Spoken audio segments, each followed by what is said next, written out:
باندی کی آزادی پر آپ صلی اللہ علیہ وسلم کا چہرہ خوشی سے چمک اٹھا اور آپ صلی اللہ علیہ وسلم ان نیک خواتین کو دعائیں دیتے ہوئے خوشی خوشی گھر واپس آ گئے۔ اللہ کے رسول صلی اللہ علیہ وسلم کے اعلیٰ اخلاق کا ایک پہلو یہ بھی تھا کہ آپ نے ایسے عام آدمی کو بھی عزت اور وقار عطا فرمایا جسے معاشرے میں کوئی خاص اہمیت حاصل نہ تھی۔ بنو اشیا عربوں کے مشہور قبیلہ بنو غطفان کی ایک شاخ ہے۔ یہ قبیلہ زمانہ قدیم سے مدینہ منورہ کے اطراف میں آباد تھا۔ اس قبیلے کا ایک بدوی ظاہر بن حرام رضی اللہ تعالیٰ عنہ مدینہ منورہ کچھ فاصلے پر رہتا تھا۔ یہ نہایت غریب شخص تھا، شکل و صورت میں بھی زیادہ خوبصورت نہ تھا، مگر اس کی ایک اہم خوبی یہ تھی کہ یہ اللہ کے رسول صلی اللہ علیہ وسلم سے بہت محبت کرتا تھا اور اللہ کے رسول صلی اللہ علیہ وسلم بھی اس سے خوب محبت کرتے تھے۔ ظاہر بن حرام اشیائی جب بھی مدینہ منورہ آتا تو اللہ کے رسول صلی اللہ علیہ وسلم کے لیے کچھ دیہاتی تحفے مثلاً تازہ سبزیاں، پھل، ستو، شہد وغیرہ لے کر آتا۔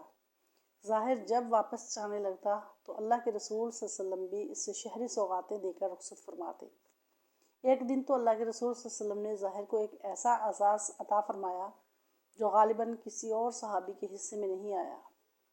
ارشاد فرمایا، ظاہر ہمارا دیہاتی دوست ہے اور ہم اس کے شہری دوست ہیں۔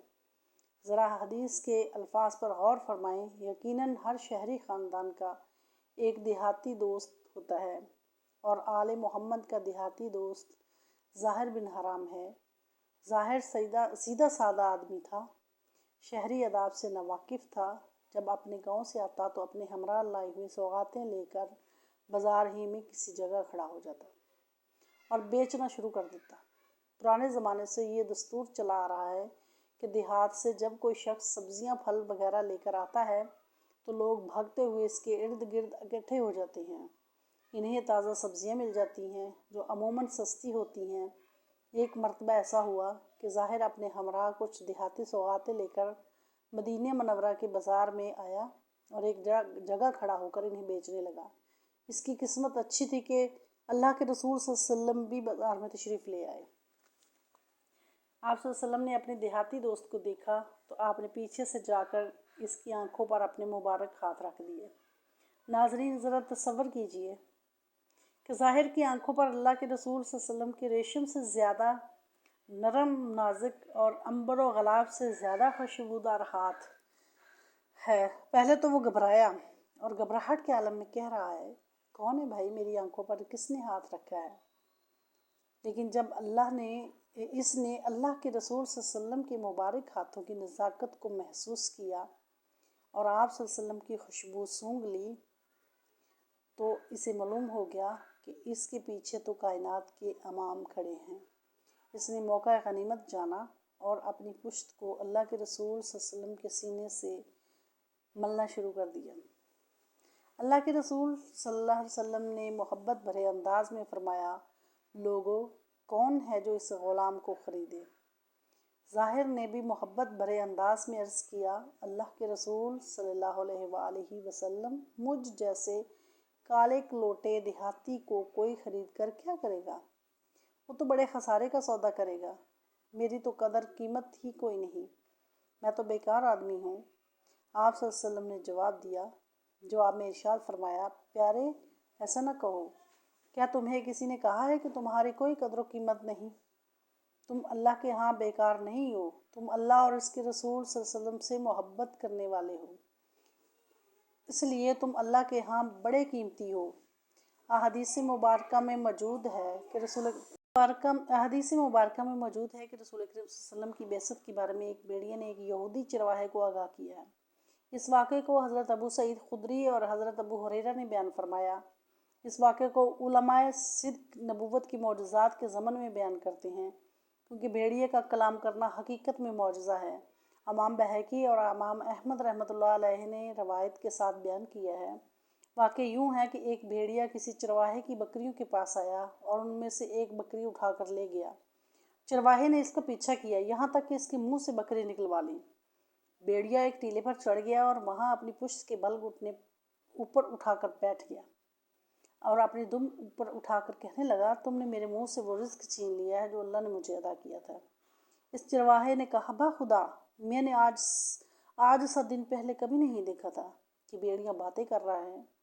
بھیڑیے نے جواب دیا اس سے بھی عجیب بات یہ ہے کہ ایک آدمی یعنی حضور اکرم صلی اللہ علیہ وسلم دو میدانوں کے درمیان واقع نخلستان مدینہ میں بیٹھا جو کچھ ہو چکا ہے اور جو ہونے والا ہے اس کی خبریں لوگوں کو دے رہا ہے۔ چرواہا یہودی تھا، وہ حضور نبی کریم صلی اللہ علیہ وسلم کی خدمت میں حاضر ہوا، مشرف با اسلام ہو گیا، اور پھر اس نے آپ صلی اللہ علیہ وسلم کو اس واقعے کی خبر دی۔ پھر فرمایا یہ قیامت سے قبل واقع ہونے والی نشانیوں میں سے ایک نشانی ہے۔ وہ وقت قریب ہے کہ ایک آدمی اپنے گھر سے نکلے گا، اس کی واپسی پر اس کے جوتے اور اس کے چابک اسے بتائیں گے کہ اس کے گھر والوں نے اس کے بعد کیا کیا ہے۔ حضرت اوہبان بن اوس بیان کرتے ہیں میں اپنی بکریوں کے پاس تھا کہ ایک بھیڑیا آیا اور اس نے مجھ سے حضور نبی صلی اللہ علیہ وسلم کی نبوت کے متعلق کلام کیا۔ بس وہ حضور نبی کریم صلی اللہ علیہ وسلم کی خدمت اقدس میں حاضر ہوئے اور اسلام قبول کر لیا۔ حضرت موسیٰ علیہ السلام کی کسی مقام سے گزر رہے تھے کہ ان کی نظر ایک چرواہے پر پڑی۔ وہ اپنے خدا کے ساتھ محو گفتگو تھا۔ وہ کہہ رہا تھا کہ یا اللہ اگر تو میرے پاس ہو تو میں تیرے بالوں میں کنگھی کروں، تیری جوئیں نکالوں، تیری خدمت کروں، تجھے کھانے پینے کے لیے کچھ پیش کروں۔ اگر تو بیمار ہو تو تیری تیمارداری کروں۔ اگر مجھے تیری رہائش کا علم ہو تو میں صبح و شام تمہارے لیے کھانے پینے کا سامان لاؤں۔ میں اپنی تمام بکریاں تیری ذات پہ قربان کروں۔ حضرت موسیٰ علیہ السلام نے چرواہے سے دریافت کیا کیا تم کس سے باتیں کر رہے ہو؟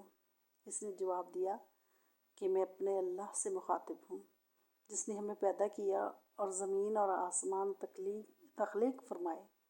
حضرت موسیٰ علیہ السلام نے فرمایا کہ تم شرک بک رہے ہو، اپنا منہ بند رکھو۔ تمہیں نہیں معلوم کہ اللہ تعالیٰ شہنشاہوں کا شہنشاہ ہے، وہ ایسی خدمت سے بے نیاز ہے۔ چرواہا یہ سن کر از حد نادم ہوا، اس نے اپنے کپڑے پھاڑے اور جنگل کی طرف بھاگ نکلا۔ اللہ تعالیٰ نے حضرت موسیٰ علیہ السلام پر وحی نازل فرمائی اور شکوہ کیا کہ تم نے ہمارے بندے کو ہم سے جدا کر دیا ہے۔ تجھے دنیا میں اس لیے بھیجا گیا تھا کہ تم ہمارے بندوں کو ہمارے ساتھ ملاؤ، لیکن تم نے ہمارے بندوں کو ہم سے جدا کرنے کا وتیرہ اپنا لیا ہے۔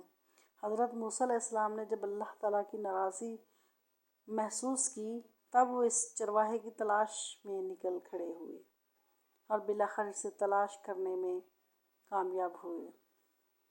حضرت موسیٰ علیہ السلام نے اس پر چرواہے سے کہا تمہیں اجازت ہے، تم جس طرح چاہو اللہ سے مخاطب ہو اور جس طرح چاہو اسے یاد کرو۔ اللہ تعالیٰ ہمیں دین اسلام کے راستے پر چلنے کی توفیق عطا فرمائے اور ہمارا خاتمہ ایمان پر فرمائے، آمین ثم آمین یا رب العالمین۔